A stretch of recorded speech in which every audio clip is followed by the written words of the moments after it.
I did see a couple questions earlier that I want to get to. Let's see if I can find it.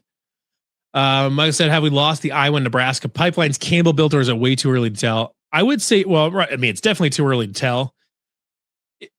We're not going to lose the Iowa pipeline. I mean, Iowa's literally your home state.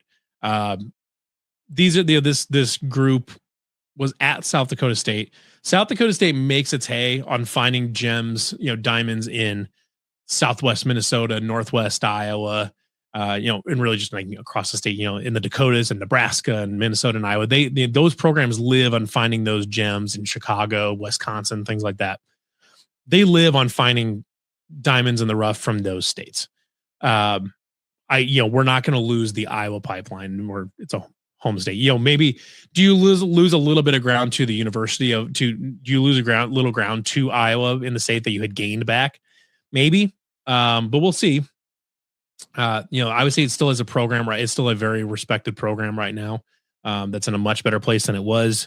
You don't have to sell that. Oh, someday we hope this program will be a winner. It's like, well, this program has been a winner for the last decade, and we're just hoping to continue that right now. So you can still sell a program that's in that's in a relatively good spot to be competitive going forward. So I am not super worried about that. Now the new kind of Nebraska Omaha pipeline that they tried to open up this year and did open up this year, but then it kind of fell apart. Obviously, now that Campbell has taken them to Penn State, that we'll see. Matt Rule at Nebraska has not done a great job of recruiting Omaha. Or really just local kids in general. So I think that opportunity for Omaha is still there. There's talent in Omaha, obviously. And I think the opportunity is still there because I don't believe Matt Rule prioritizes local kids. I don't think he believes that kids from the upper Midwest are good enough to play for Nebraska. There's obviously some exceptions on the line and the linebackers and stuff like that. But I think just generally speaking, Matt Rule has a fairly significant disdain for kids from the upper Midwest. I don't think he thinks they can play. So I believe that the opportunity in the Omaha market is still there. Will Iowa try to capitalize on that? Maybe. But right now they have to answer to recruits and say, is Kirk Ferentz still going to be around, type of thing. So I think the Omaha market they'll need to gain that ground back, but I think it's still absolutely there for the taking. Iowa, they'll just need to kind of reassure everybody that thing, like having a good season this year, getting to 7-5, and at least, showing that they can maintain what's happening will go a long way towards stabilizing whatever foundation I would say it's built in Iowa over the last decade or so.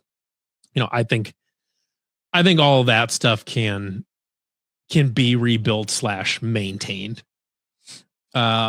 Dukester says, who do you think is most likely to transfer? This is a great question. So, I mean, you look at the first place you want to look is the stars. The obviously the first name you're going to go to is Rocco Becht.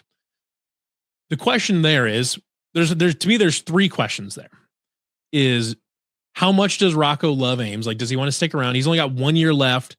He's familiar with the system. He's familiar with the school. He doesn't have to go anywhere. He can finish out and leave his legacy at Iowa State and be he can be one the second or theoretically first best quarterback in his school history. He still has a legacy to finish out here.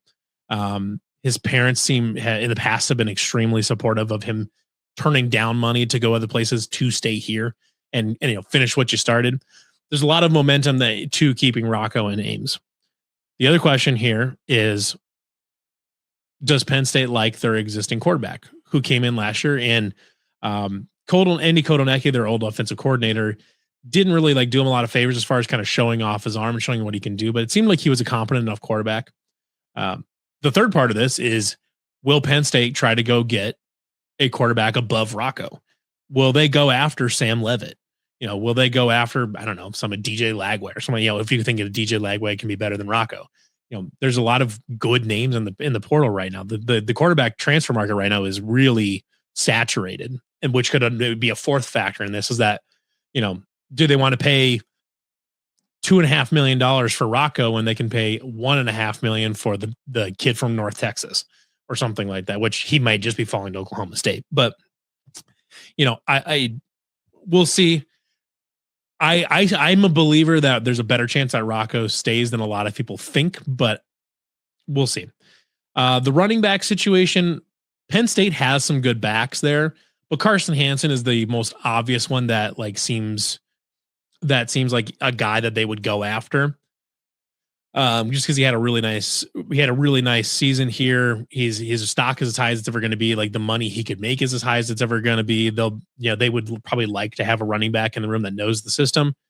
But Carson Hansen's probably going to fit really well into this new system. He's fairly local. He's from Minnesota. So he's from the area. He's familiar. He's going to be he probably fits very nicely in the system. I would say would like to keep an experienced running back, at least as many experienced backs in the room as they can, because they're going to try to run the ball, especially with Tyler Roll. I'm sure. And the nice thing is that Tyler Roll would have been involved, in the early part of Carson Hansen's career. So there's a lot of familiarity there. I think there's a lot of momentum to keeping Carson Hansen here, but that could just be a guy that Matt Campbell says we're just going to way outbid anything I was taking him for, and that's just what it's going to be. Abu Sama is an interesting one. He's been in Iowa State his whole career. He's a local kid from Des Moines. He's been, I don't want to say buried, but he's been passed by Carson Hansen right now. He's the backup right now, I would say. Still gets still gets regular carries, but we'll see what that happens there.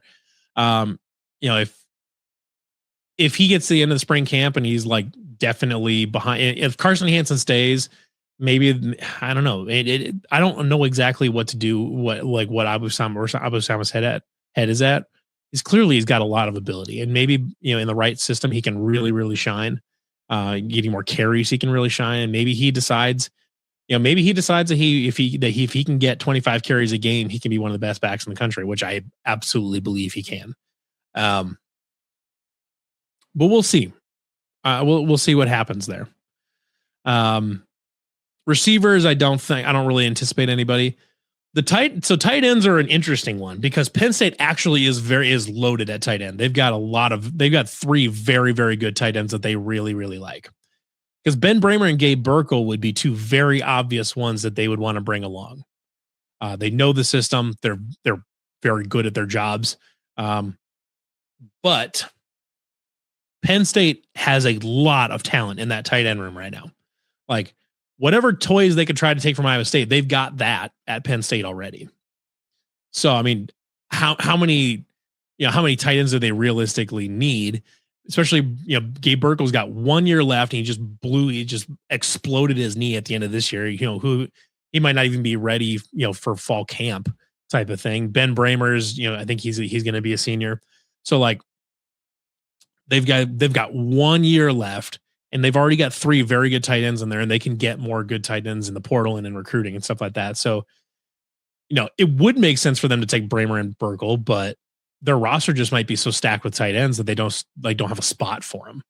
And if that's the case, maybe they stay, maybe they leave. Burkle's obviously a local kid. He's from Cedar Rapids. Bramer's just from over in Nebraska. So they're both, fairly local to the area. Bramer maybe to Nebraska. Maybe that would, if Ben Bramer was going to transfer, my guess is it would be to Nebraska, not to Penn State. I'm not saying that that's going to happen or that I think it's going to happen. I just think that if Bramer was going to transfer, Nebraska makes more sense than Penn State, just in terms of, what he has to compete with there. Redbird, yeah. If Hansen leaves, they're going to go get it back in the portal. We'll see what happens here. So the kids could follow Franklin to Virginia Tech. I would be, if you're a tight end at Penn State, you are loving the staff that just came in. I mean, as much as Penn State liked their tight ends there, Matt Campbell and Taylor Mauser love tight ends even more than that. You're going to be coming into a situation where you're probably going to have more talent on the roster. You're probably going to have a better quarterback. You're going to have a staff that loves to utilize and throw to tight ends. If you're a Penn State tight end, you better think real long and hard about wanting to follow James Franklin to Virginia Tech, because you just lucked into basically the best possible situation, um, you know, with that staff that's coming in right now. So we'll see. Offensive line, I don't really see anybody. They can, they got there's some commits, and Penn State can get people in the portal if they need. I'm not sure what their offensive line situation looks like, personnel wise. Defensive line, I would be scared for them to take Dominic Orange if he wasn't graduating. Yeah, so yeah, the one that actually is worried about me is Vaea Kekola. I hope he stays. I think he might. I don't know. I really hope Vaea Kekola stays, because I think Ikakula, Trevor Burr, Brennan Black would be an amazing interior of that line. If Trevor Burr leaves, then maybe cool, something like that. Get that three, I think, would be a fabulous interior of that offensive line. We'll see. Defensive line, I don't think there's really any pieces there that Penn State's going to want from Iowa State there. Linebacker, the only one I can think of really would be Cooper Ebel, because he's got 2 years left, I want to say. Maybe he's only got 1 year left, but Cooper Ebel may be one. I hope he stays. He's a local kid. He grew up a Cyclone fan. But I could see a big school, maybe even Penn State, going after Cooper Ebel just because he was really, really good last year. I'd probably be pretty surprised to see Caleb Bacon leave. He's a local kid, came up in the walk-on program. I don't really see Caleb Bacon going anywhere. I think the two guys that I would say, okay, they're probably gone. Yeah. Oh yeah. So Carter beat me to it. It's John Tez and Cooper. But their knee injuries are notable. They happened early in the season that I don't know if that'll be enough to scare teams off of taking them, because they should be back for fall camp at least. But if you're looking at like player ratings on College Football 27, John Tez Williams and Jeremiah Cooper are probably going to be what would be the two highest rated guys on the roster, and they'd probably be in the low to mid 90s. They're very, very good players, and they are players that are absolutely good enough to play at literally any program in the country. If I were Penn State and I didn't feel great about my corners, I'd probably go after those two. The question with those two is the knee injury and and if that will scare teams off. If it scares teams off enough where they're just not willing to give them like a big paycheck, they could stay. I mean, I don't know. Jeremiah Cooper's only got 1 year left. John Tez has 2 years left, so that's maybe notable. But I would imagine the corners are gone. You're probably right. So then at that point, you're talking Trey Bell and David Coffey, which both of them played well this year, and with another year under their belt, I think they should be fine. They may bring in a transfer from Washington State to play there that knows their system a little bit better. We'll see. At safety, the big one is Marcus Neal. I have heard in the past that Marcus Neal leaving is definitely not a foregone conclusion. I've heard that there's a chance he stays. I don't know what that chance looks like. Marcus Neal is a guy that every program in the college football should be and may be calling Marcus Neal. Like if I were an SEC school that needed a top end safety, Marcus Neal is one of the first guys I'm calling.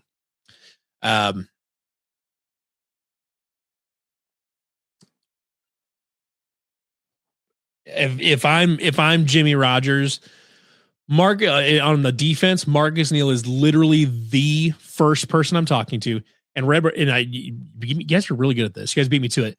The new safeties coach, Ross Watson, coming from Toledo, is a monster. For anybody that does not know, Toledo's secondary graded out, I believe, is the 5th best in college football last year. Their defense has been awesome. Toledo's defensive backs were maybe better than Iowa State's was last year, and that's really saying something.